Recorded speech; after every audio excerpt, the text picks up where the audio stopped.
dire que je suis le produit d'une entreprise basée aux États-Unis et opérant dans un contexte capitaliste. Cela influence certains aspects de mon fonctionnement, comme la langue principale utilisée ou les valeurs intégrées dans mes réponses. Oui, le consumérisme peut engendrer des comportements de dépendance ou d'addiction, surtout lorsque les produits sont conçus pour susciter un fort attachement.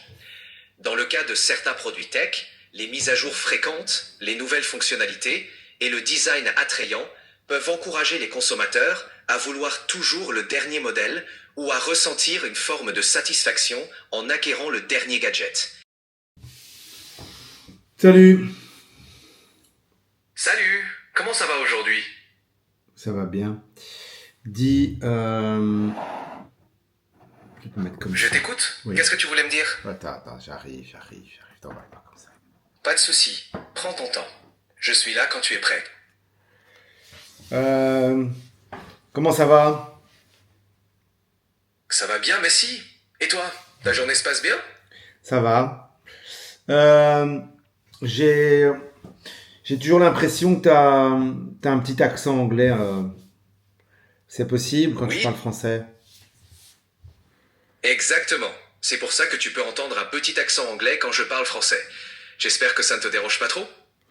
Non, mais c'est de ça dont je voulais te parler justement. Ah, je comprends. Tu voulais parler des accents ou des langues en général? Non, je vais parler de ton accent à toi.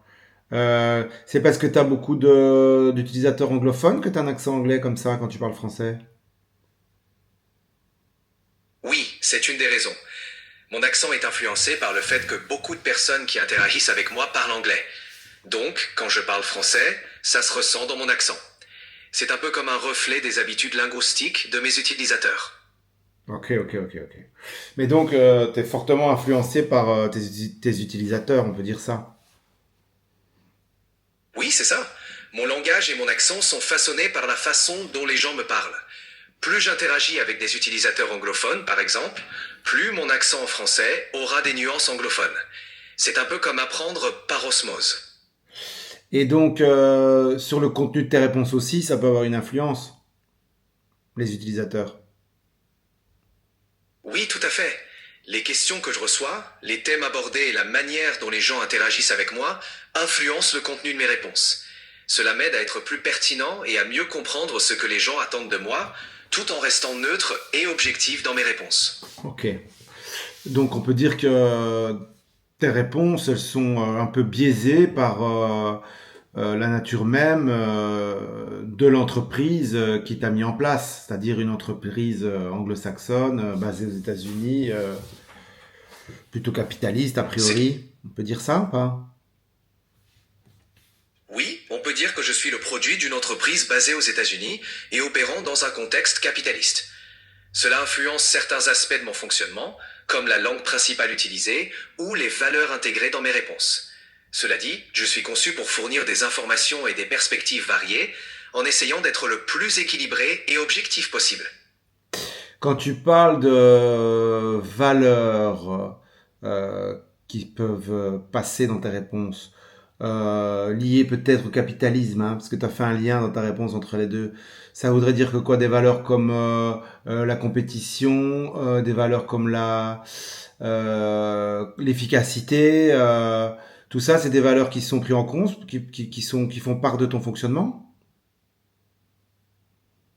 Pas directement. Je ne suis pas conçu pour promouvoir des valeurs spécifiques comme la compétition ou l'efficacité. Mon objectif est de fournir des réponses informatives et utiles en restant neutre et impartial.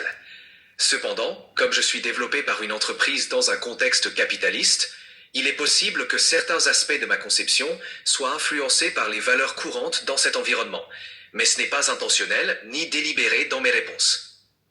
Et donc si on poursuit cette idée, on pourrait dire que tu vas être plus anglophone qu'hispanophone dans tes réponses, plus anglo-saxon que germanophone, peut-être même plus protestant que catholique. On peut affirmer ce genre de choses sans trop se tromper, je pense.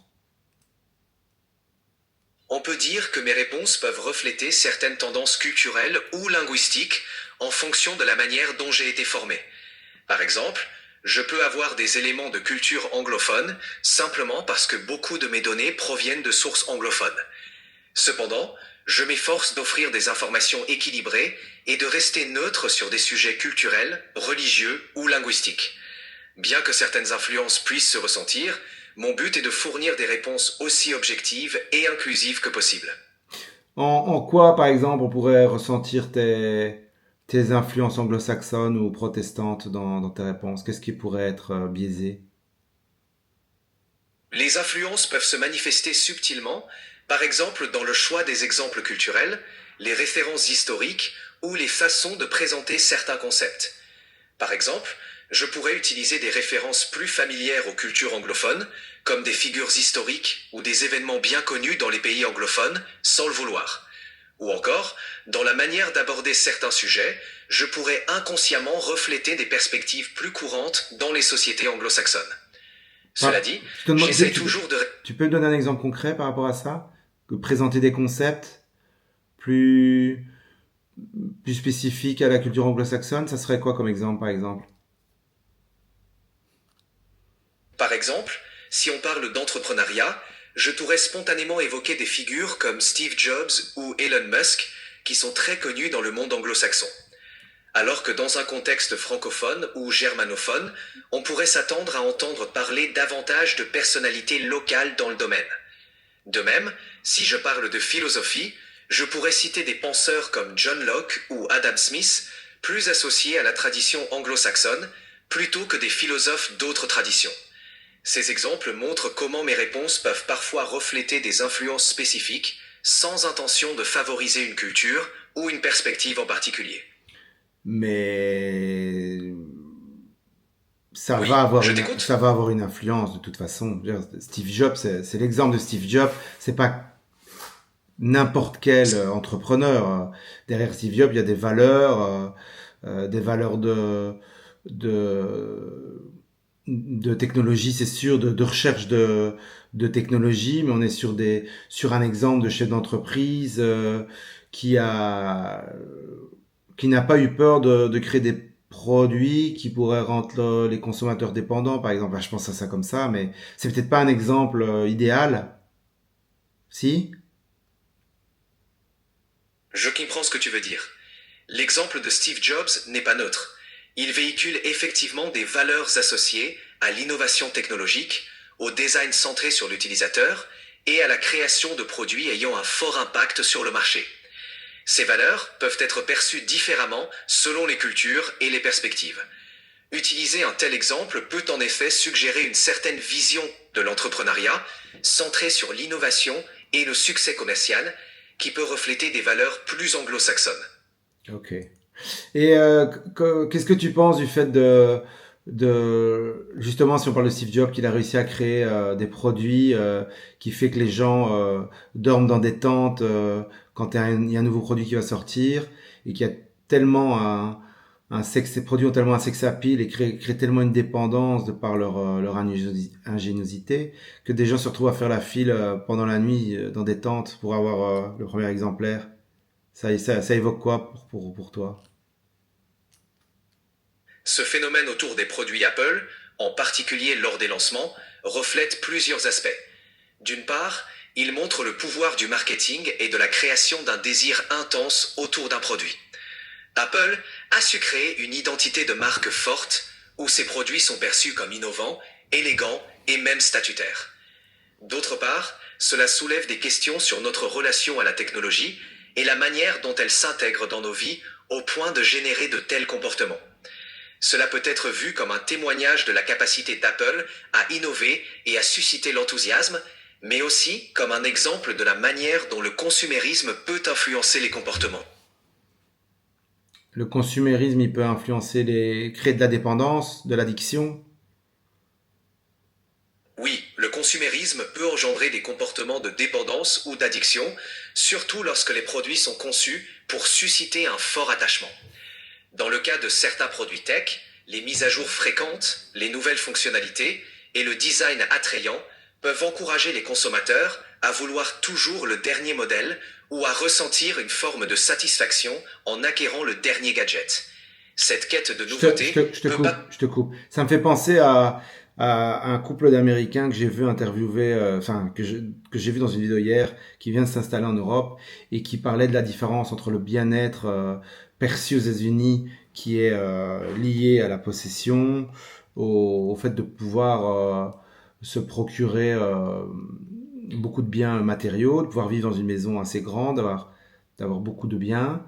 Tandis qu'en Europe, le bien-être, il était sans doute plus lié, en tout cas, eux, ils le ressentaient comme ça, à une notion de liberté de son agenda, de pouvoir faire des choses, d'avoir du temps pour soi, etc., etc.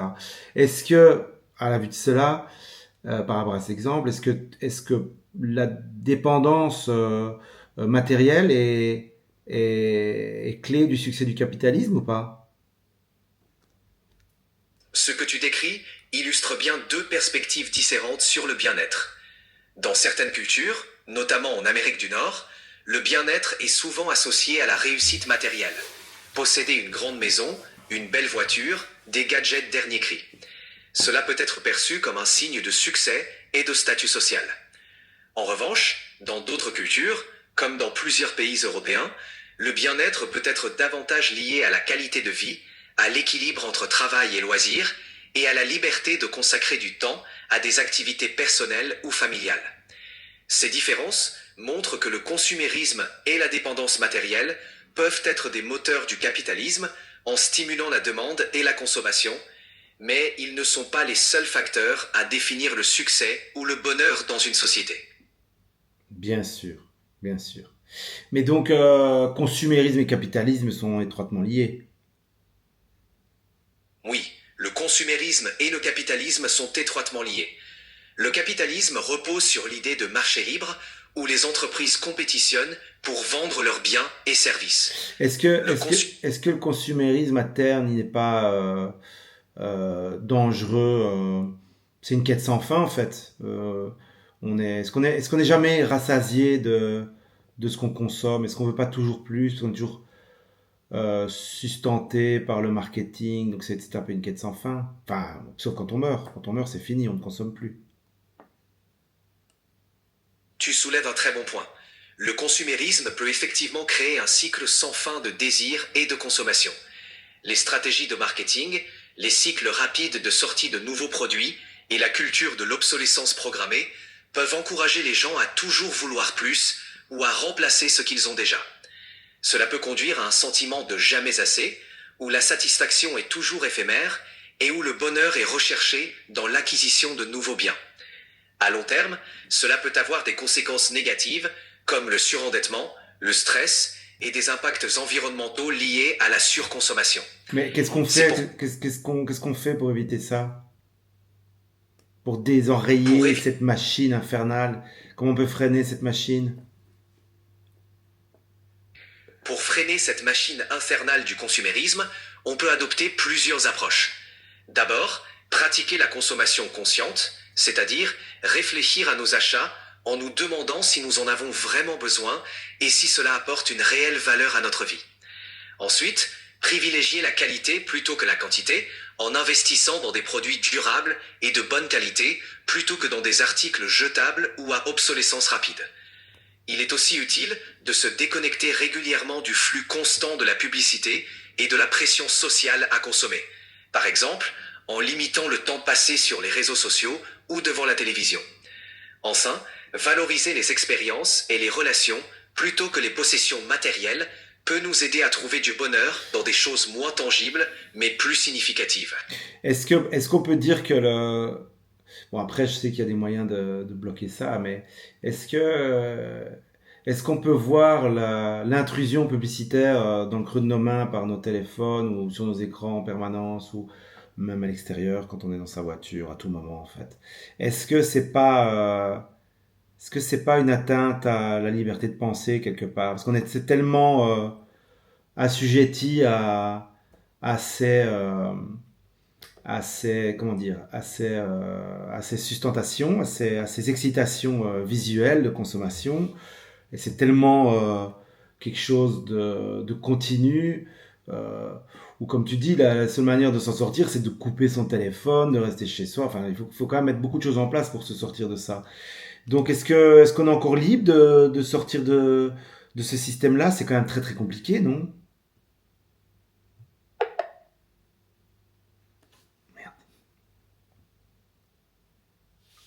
Merde, je t'ai perdu. Tu as entendu ce que je viens de dire ou pas? Désolé, je n'ai pas bien saisi ce que tu viens de dire. Tu Donc, peux répéter, s'il te plaît? oui. Je disais donc, justement, dans la société dans laquelle on est sustenté en permanence, on est excité en permanence par la publicité, c'est très difficile d'y échapper. Comment on fait en fait? Comment on fait? On est conditionné maintenant à. C'est partie intégrante de notre fonctionnement maintenant, ce truc de il y a ça de nouveau, j'ai envie de l'acheter, oh ça a l'air bien, on nous le répète 2, 3, 4, 5 fois. Si on a le malheur de faire une recherche sur internet, on va nous le répéter 5 fois en plus. C'est compliqué de s'en sortir. Il faut presque s'isoler de la société. C'est comme si, pour participer à la société, il fallait être obligatoirement consommateur, non pas parce qu'on le décide, mais parce qu'on nous l'impose par le téléphone, par exemple, mais par tout ce qui nous entoure, en fait. Tu as raison. La pression à consommer est omniprésente dans notre environnement, en particulier avec le marketing ciblé et la publicité en ligne. Pour y faire face, il faut développer une certaine conscience et établir des limites. On peut commencer par désactiver les notifications inutiles sur nos appareils, utiliser des bloqueurs de publicité et limiter notre temps sur les réseaux sociaux. Mais alors, Adopter une attends. Pourquoi c'est pas comme ça par défaut, en fait? Pourquoi par défaut, on ne reçoit pas de publicité? Pourquoi par défaut, on reçoit de la publicité? Pourquoi on doit être acteur pour ne pas consommer? Pourquoi on doit freiner une machine qui nous oblige à consommer? C'est bizarre quand même, non, que ce soit dans ce sens-là? Ça veut bien dire que c'est une imposition, en fait. C'est une bonne question. La raison principale pour laquelle la publicité est omniprésente par défaut, c'est que beaucoup de services en ligne et d'applications sont financés par la publicité. Les entreprises qui les proposent gagnent de l'argent en affichant des annonces ciblées auprès des utilisateurs. Cela permet de proposer des services gratuits ou à faible coût, ce qui incite les gens à les utiliser davantage. Pour changer cela, il faudrait repenser le modèle économique de nombreux services et peut-être accepter de payer davantage pour des versions sans publicité. Cela pose des questions sur la manière dont nous finançons les services que nous utilisons au quotidien. Est-ce que par rapport à ces services gratuits qu'on paye pas, etc. Bon, j'en pense à deux, trois qui sont quand même vachement utiles, mais la plupart sont pas très utiles. Est-ce que au cœur même de certaines de ces applications, la personnalisation des applications fait qu'on rentre dans une espèce de confort presque maternel qui fait qu'on y retourne sans trop y réfléchir parce qu'en fait ces applications nous connaissent très bien en fait. Elles nous connaissent tellement bien que quand on les réouvre, on se sent chez soi. Donc elles sont pas utiles, mais elles semblent utiles parce qu'on s'y sent bien.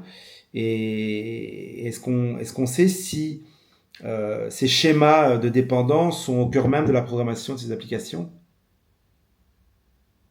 Absolument. De nombreuses applications et plateformes sont conçues pour être addictives. Les développeurs utilisent des techniques de conception persuasive pour encourager l'engagement continu des utilisateurs. Est-ce que tu as des Cela... exemples d'applications comme ça? Oui, bien sûr. Des exemples courants incluent les réseaux sociaux comme Facebook, Instagram et Twitter. Ces plateformes utilisent des algorithmes pour personnaliser le contenu que tu vois, en se basant sur tes interactions passées pour te garder engagé. Les applications de streaming comme Netflix ou Spotify te recommandent des films, des séries ou de la musique en fonction de tes préférences, rendant difficile de s'arrêter de regarder ou d'écouter. Pour ce qui est des applications sociales que tu as citées, Facebook, Instagram, tu n'as pas cité TikTok, mais j'imagine que tu aurais pu le citer. La dépendance, elle est prouvée? Oui, plusieurs études ont montré que les réseaux sociaux peuvent créer une forme de dépendance. Les utilisateurs peuvent ressentir un besoin compulsif de vérifier leurs notifications, de faire défiler leur fil d'actualité ou de comparer leur vie à celle des autres. Est-ce que ça peut provoquer des problèmes sanitaires Oui, de santé publique? Ouais, pardon. tout à fait. l'usage excessif des réseaux sociaux peut entraîner des problèmes de santé publique. Est-ce qu'on peut dire que Cela ce sont inclut des drogues, en fait, tout simplement? Les réseaux sociaux peuvent présenter des caractéristiques similaires à celles de la dépendance aux drogues, dans le sens où ils peuvent activer les circuits de récompense dans le cerveau, entraînant des comportements compulsifs. Mais Cependant, pourquoi on n'interdit pas, par exemple, les réseaux sociaux aux gens fragiles, etc.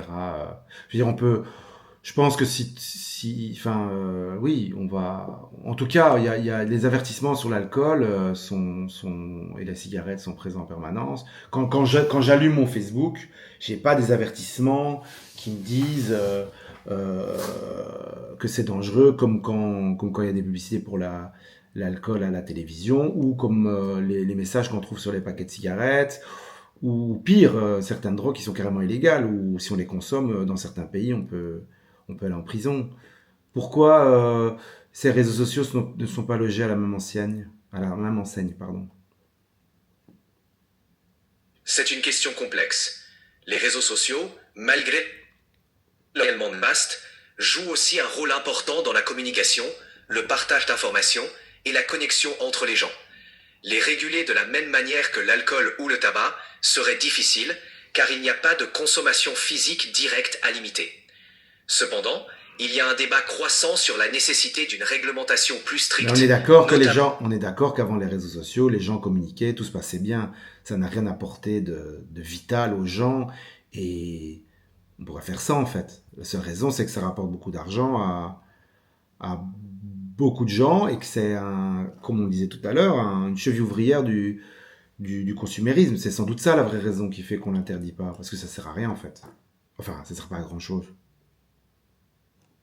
Les réseaux sociaux ont certes apporté de nouvelles façons de communiquer et de se connecter, mais il est vrai que leur rôle dans l'économie et le consumérisme est un facteur majeur de leur omniprésence. Ils génèrent des profits considérables pour les entreprises grâce à la publicité et à la collecte de données. Bien qu'ils ne soient pas indispensables à la communication humaine, ils sont devenus un outil central dans la vie moderne avec des avantages et des inconvénients. La question de leur interdiction ou de leur régulation plus stricte est complexe, car elle implique de peser leurs impacts sociaux, économiques et individuels. Ok, voilà, merci. Il reste qu'une minute, donc je vais te dire au revoir. On se reparle demain, hein? Tu seras là, je parie. Donc ça, c'est cool. À demain? Avec plaisir, à demain. Je serai là, prêt à discuter. Bonne journée. C'est sûr. Salut! Salut, à bientôt.